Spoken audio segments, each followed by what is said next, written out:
ఫిర్యాదు చేసినందుకు గాను నిరసనగా ఆదిలాబాద్ జిల్లా బోత్ మండల కేంద్రంలోని బస్టాండ్ వద్ద రేవంత్ రెడ్డి దిష్టి బొమ్మను బీఆర్ఎస్ నాయకులు దగ్ధం చేశారు. ఈ సందర్భంగా బోత్ ఎంపీపీ తులా శ్రీనివాస్ మాట్లాడుతూ తెలంగాణ రాష్ట్ర సాధకుడు తెలంగాణ తొలి ముఖ్యమంత్రి కేసీఆర్ పైన రేవంత్ రెడ్డి అనవసరమైన అనుచిత వ్యాఖ్యలు చేయడం సబబు కాదని, కేసీఆర్ క్షమాపణ చెప్పాలని, లేని పక్షంలో కాంగ్రెస్ ప్రభుత్వానికి తగిన బుద్ధి చెప్తామని హెచ్చరించారు. ఈ కార్యక్రమంలో టీఆర్ఎస్ మండల కన్వీనర్ నారాయణ రెడ్డి, ఆత్మ చైర్మన్ సుభాష్, బీఆర్ఎస్ నాయకులు, కార్యకర్తలు పాల్గొన్నారు.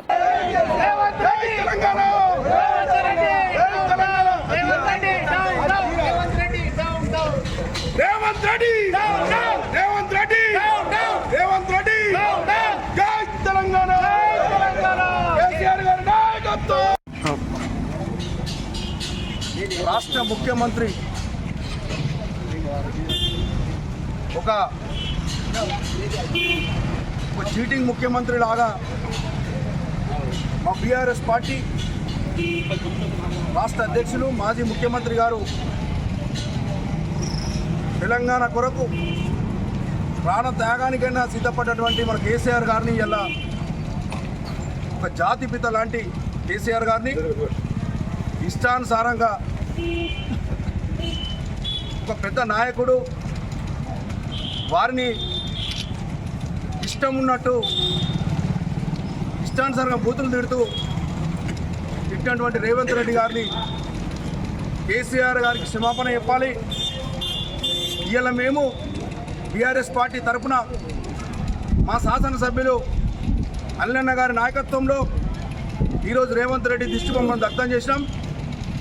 అందరి బూత్లో ఉన్నటువంటి సర్పంచులు, ఎంపీటీసీలు, పార్టీ కన్వీనర్ నారాయణ రెడ్డి గారు మరియు మిగతా ఆత్మ చైర్మన్ సుభాష్ గారు, మిగతా అందరూ కూడా పెద్ద మొత్తంలో ఈరోజు మేము ఇలా కేసీఆర్ గారికి అండగా ఉండాలి.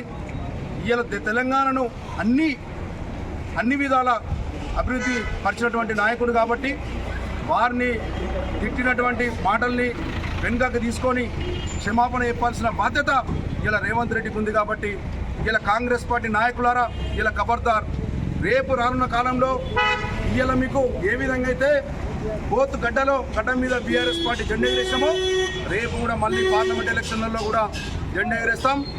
ఇలా ఒక ముఖ్యమంత్రిగా ఉండి మతి స్థిమితం లేని మాటలు ఇలా వారు మాట్లాడే విధానం చూస్తే గల్లీలలో ఉన్నటువంటి మామూలు ఇట్లా చిల్లర ఉన్నటువంటి వ్యక్తులు మాట్లాడే మాటలు మాట్లాడుతున్నారు. కాబట్టి వారు మా కేసీఆర్ గారికి క్షమాపణ చెప్పకుంటే రేపు దీన్ని ఇంకా తీవ్రంగా చేస్తాం.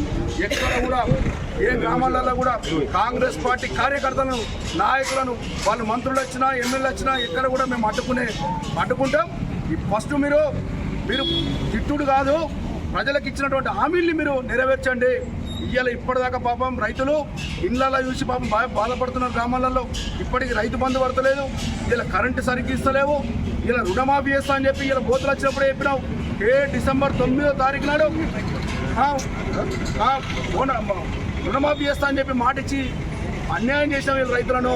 రేపు మొన్నకు వడ్లకు 500 బోనస్ ఇస్తున్నావు, బోతులు మాకు రెవెన్యూ డివిజన్ చేస్తున్నావు. ఇలా మా సునాల మండలి ఇచ్చిండు కేసీఆర్ గారు. అక్కడ కూడా ఇప్పుడు వీళ్ళ ఆఫీసులు కూడా ఓపెన్ చేసే పరిస్థితి లేదు మీ ప్రభుత్వంలో. ఇప్పటికన్నా దయచేసి మీరు ఇచ్చిన హామీలు నెరవేర్చుకో.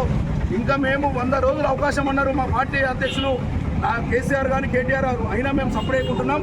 ఇక్కడ నుంచి ఉద్యమాన్ని స్టార్ట్ చేస్తాం. ప్రతి ఒక్కరిని కూడా వదిలిపెట్టే ప్రసక్తి లేదు.